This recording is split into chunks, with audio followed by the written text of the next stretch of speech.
Alors nous sommes aujourd'hui au 20e Mondial des métiers 2016 avec des invités exceptionnels. Nous accueillons les talents, nouveaux talents Auvergne-Rhône-Alpes de cette année. Alors Sohaï et Thomas Huriez, tout d'abord bonjour. Bonjour. Bonjour. Alors ma première question, ce serait que vous me disiez en quelques mots justement votre profession aujourd'hui et la raison pour laquelle vous êtes ici. Alors donc je suis graphiste illustratrice sur Clermont-Ferrand. Donc j'ai créé mon petit studio et ma marque de création qui s'appelle Forza Canstar. Donc je travaille avec ce projet sur de la création d'images, d'illustrations pour des entreprises, des musiciens ou des associations. Et je crée aussi mes propres visuels pour mon site internet, ma boutique ou des expositions. Très bien. Et donc moi j'ai créé un réseau de magasins qui distribue des vêtements écologiques et équitables. Ce réseau de magasins s'appelle Mode Éthique. On a un point de vente à Romans et un autre à Grenoble. Et par ailleurs, on a créé une marque de jeans et de baskets entièrement made in France qui s'appelle 1083 parce que 1083 km séparent les deux villes les plus éloignées de France. D'accord. Donc ce qui vous relie particulièrement, c'est la création d'entreprise. Vous avez réussi très jeune à créer, à être des porteurs d'idées et d'idées surtout novatrices.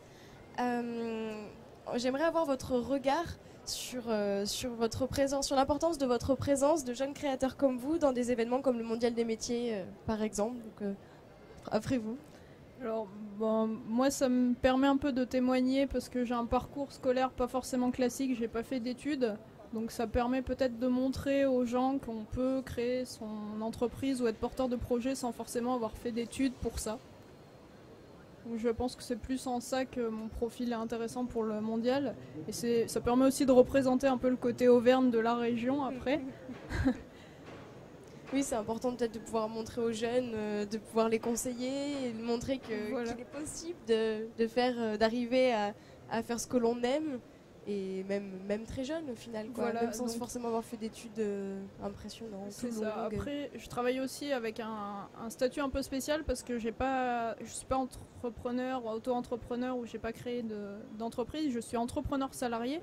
Donc j'ai un statut de salarié, mais je travaille quand même comme un indépendant. Donc c'est aussi un statut assez intéressant et qui n'est pas forcément très connu, mais qui permet beaucoup de choses et qui est très simplifié pour toute la partie administrative.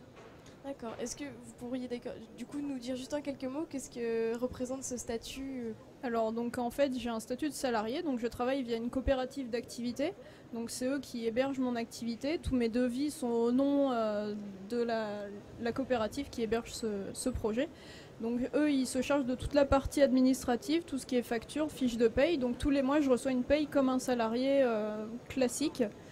Et donc je travaille vraiment comme un indépendant. Ensuite, c'est à moi de démarcher mes clients, d'aller parler, de représenter mon projet, de démarcher, de faire mes devis et faire mes factures. Et ensuite, c'est eux qui se chargent de toute la facturation. D'accord, très bien. Et du coup, vous, votre regard sur l'importance de votre présence justement de créateur d'idées, d'entreprise sur le mondial ? Disons que moi, quand j'ai créé mon entreprise il y a 8 ans maintenant, il y a beaucoup de gens qui m'ont aidé. Je me suis nourri de beaucoup de témoignages d'autres entrepreneurs.